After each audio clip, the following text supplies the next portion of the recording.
कि जब सोचा हमारा बारे में तो हरा खातिर हमारा मोहिल ना है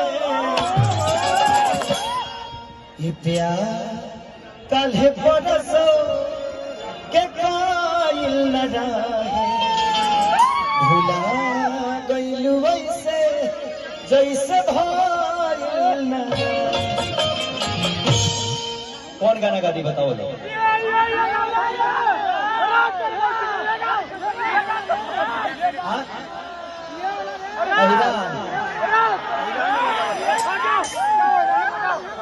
अरे हम कलाकार हैं, कलाकार के कोनो जात ना होला हमनी के।